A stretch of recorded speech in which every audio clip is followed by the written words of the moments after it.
যোৰহাটৰ উপকণ্ঠৰ বৰমুকলি মিচিংগাঁৱত হত্যাকাণ্ড নিশা সন্তানৰ সৈতে শুই থকা এগৰাকী মহিলাৰ ঘৰত অসৎ উদ্দেশ্যে প্ৰৱেশ কৰিছিল অজিত পেগু নামৰ এজন লোক। ওচৰতে থকা কাচিৰে হাত ছিঙি দিলে মহিলাগৰাকীয়ে। লাজতে অজিত পেগুৱে কাকো ক'ব পৰা নাছিল কথাটো। অৱশেষত অত্যাধিক ৰক্তক্ষয় হৈ পুৱা মৃত্যু হয় লোকজনৰ। মহিলাগৰাকীক আৰক্ষীয়ে আটক কৰিছে। যোৰহাটৰ পৰা ধ্ৰুৱস্তি পাচনিৰ ৰিপৰ্ট AIN লাইভ।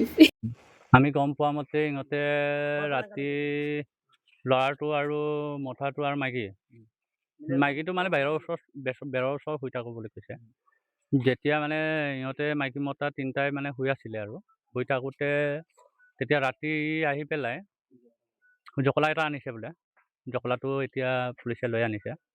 তাৰপাছত জখলা এটা আনি পেলাই মানে কি কৰিলে বেৰটো চুকতে ভাঙি দিলে মানে ইমানটো ফুটা এটা বনাই ল'লে।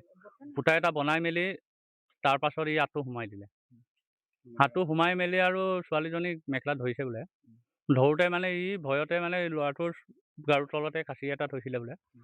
সেই কাঁচিটি উলিয়াই মেলি তাৰ আঁতটো কাটি দিলে মানে। আঁতটো কাটি দিওঁতে ৰাতিটো ই গম নাপায় ছোৱালীজনী কোনে হয় কোন নহয়। ৰাতিটো গম নাপালে। তাৰপাছত ৰাতিপুৱা আমি গম পোৱা মতে আৰু ৰাতিপুৱা গম পাইছোঁ যে তজিত পেগু মৰিছে। কি নামটো কি ক'লে? তজিত পেগু। অজিত বুলিও কয়, অজিত পেগু বুলিও কয়। ই এতিয়া মৰিছে মানে। মৰাৰ পাছত এতিয়া পুলিচে আহিলে আমাৰ গাঁৱলৈ আহি পেলাই তদন্ত কৰিলে। তদন্ত কৰি পেলাই ছোৱালীজনীক মানে থানালৈকে লৈ আহিলে। থানালৈকে লৈ আহি পেলাই এতিয়া ছোৱালীজনীক মেডিকেল লৈ গৈছে। তাৰপাছত এতিয়া আপোনালোকেও যেনে তেনে সহায় কৰি পেলাই ছোৱালীজনীক বচাই দিব লাগে যে ছোৱালীজনীৰ গাতটো দুখ নাই। চাবলৈ গ'লে ছোৱালীজনীটো নিজৰ ৰক্ষাটো কৰিবই লাগিব। সেইটো কাৰণে আপোনালোকেও বচাই দিব লাগে যেনে তেনে। ল'ৰাটো দিনটো হাজিৰা কৰে, কাম কৰি খায়। কেঁচুৱা এইটো ল'ৰাটো এইটো 4 বছৰমান হৈছে নেকি। এতিয়া আপোনালোকেও যেনে তেনে সহায় কৰি দিয়ে যেন এইটোৱে কৈছোঁ আৰু যে দুখী মানুহটো অশাস্তি পাব লাগে। জেগাডোখৰ নামটো হৈছে বৰমুকলি। নহয় বৰমুকলি। অঁ প্ৰিয় বৰমুকলিয়ে হয়, টানাপুলিবৰ হয়। ৰাতি 11টা বজাত মাইকী আৰু মোৰ ল'ৰাটো আৰু মই একেলগে শুইছিলোঁ। তাৰপিছত এই তজিত পেগু মৰাটো সেই জখলা আনি পেলাই বেৰখন মানে কাটি মেলি হাতখনো মাৰি মেলি মেখেলাটো দাঙি মানে জেগাতে মানে হাতটো লগাইছিলে মানে নিজে বচাবৰ কাৰণে এই হাতটো কাটি দিলে আৰু মাইকীটো আৰু তাৰপৰা চিভিললৈ মানে লুকালে আৰু লাজত আৰু এতিয়া হেৰি কৰিছে প্ৰিয়া পেগু যোৰহাট মেডিকেল।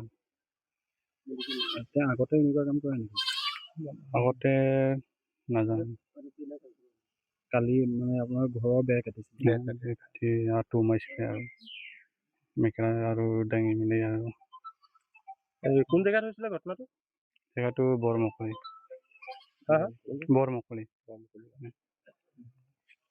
বিয়াঘৰ একেলগে লাগি আছে। যোৰহাটীৰ 10:30মান বজাত কি কৰিব গৈছিলে নাজানো।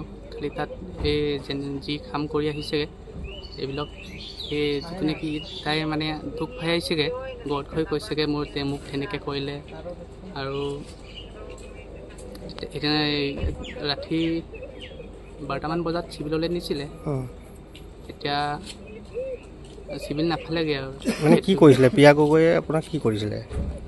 তাৰমানে প্ৰিয়া তাৰ হাজবেণ্ড ৱাইফ দুটাই মিলি হাতত চাগে কাটিলে বাঁহত কাটি দিলে।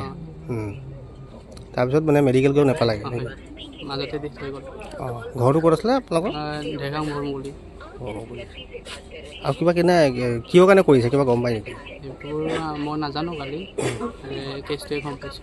অঁ আৰু পুলিচক এতিয়া কি নিজে আহি নিজে স্বীকাৰ কৰিছে নিজে কৰিছে। আপুনি কোন হয়? আপুনি কোন হয়?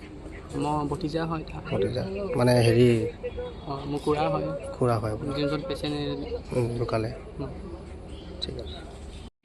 যিকোনো খবৰ আৰু বিজ্ঞাপনৰ বাবে যোগাযোগ কৰক 7896121996।